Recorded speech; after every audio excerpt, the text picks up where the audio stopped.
Welcome back to our channel మన సవిత్ర. ఈరోజు snacks కోసం మా పెరట్లో ఉండే మునగాకు, కరివేపాకు, పుదీనాతో ఆకుకూర పకోడీ చేశాను. ఎలా చేశానో మీరు కూడా చూడండి. మునగాకు, కరివేపాకు హెల్త్కి చాలా మంచిది. మీ పెరట్లో ఏమైనా ఆకుకూరలు ఉన్నా నేను చూపించే పద్ధతిలో రెసిపీ చేసుకోవచ్చు. మునగాకు, కరివేపాకు, పుదీనాని ఒక గిన్నెలో తీసుకుని వాటర్ పోసి కడిగి జాలిలో వేసి వాటర్ లేకుండా రెడీ చేసుకోవాలి. తర్వాత 3 ఆనియన్స్ తీసుకుని చిన్న చిన్న స్లైసెస్గా కట్ చేసుకోవాలండి. ముందుగా రెడీ చేసుకున్న ఆకులను చేతితో చిన్న చిన్న ఆకులుగా చేసుకోవాలి. 2 కప్స్ ఆకులకి 1.5 కప్స్ ఆనియన్స్ సరిపోతాయండి.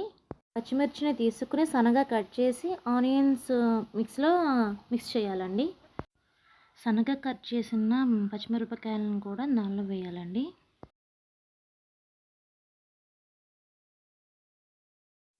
ఒక స్పూన్ జీలకర్ర,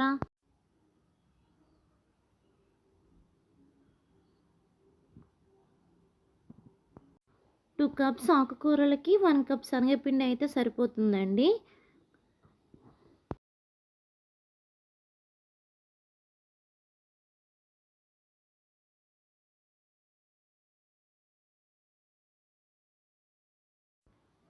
టూ టేబుల్ స్పూన్ బియ్యపు పిండి అండి, 1/2 స్పూన్ వంట సోడా, రుచికి సరిపడినంత ఉప్పు,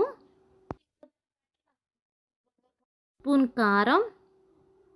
నేను మసాలాలు అలాంటివి ఏం వేయలేదండి, జస్ట్ ఉప్పు కారం మాత్రమే వేసాను. వీటిని మిక్స్ చేసేలోపు ఈలోపు స్టవ్ వెలిగించి డీప్ ఫ్రై సరిపడా కడాయిని పెట్టుకున్నాను. నూనె హీట్ అయ్యేలోపు ముందుగా రెడీ చేసుకుని పక్కన పెట్టుకున్న మిశ్రమాన్ని ఫస్ట్ వాటర్ పోయకుండా ఉల్లిపాయ ముక్కలను గట్టిగా స్మాష్ చేస్తే వాటర్ అనేవి పిండిలో కలుస్తాయి. తర్వాత పిండి మరీ గట్టిగా ఉంటే 3 స్పూన్స్ వాటర్ పోసుకొని ముక్కలని బాగా కలిసేలాగా కలపాలి. ముందుగా రెడీ చేసుకుని పక్కన పెట్టుకుని ఉన్న మిశ్రమాన్ని నేను చూపిస్తున్నట్టుగా ఆయిల్లో వేయండి. 1 మినిట్ అయిన తర్వాత ఫ్లేమ్ని హై టు మీడియం ఫ్లేమ్లో అడ్జస్ట్ చేసుకుంటూ గరిటతో కొంచెం కొంచెం అటు ఇటు తిప్పుతూ కలపాలి. లైట్ గోల్డెన్ బ్రౌన్ కలర్ వచ్చే వరకు ఫ్రై చేసుకోవాలి. వీడియోలో చూపిస్తున్నట్టు ఫ్రై అవ్వాలండి. అయిన పకోడీని తీసి పక్కన గిన్నెలో పెట్టుకోవాలి. మిగిలిన మిశ్రమాన్ని ముందుగా వేసుకున్నట్టు వేరే బ్యాచ్కి ఫ్రై చేసుకోవాలండి. ఇలా ఫ్రై చేసుకుని పక్కన పెట్టుకున్న పకోడీని సాస్తో కానీ సాస్ లేకుండా సరే తింటే చాలా బాగుంటాయండి. పిల్లలకైతే ఇవి చాలా బాగా నచ్చాయి. ఈ వీడియో మీకు నచ్చితే ఒక లైక్ అండ్ సబ్స్క్రైబ్ చేయండి ప్లీజ్.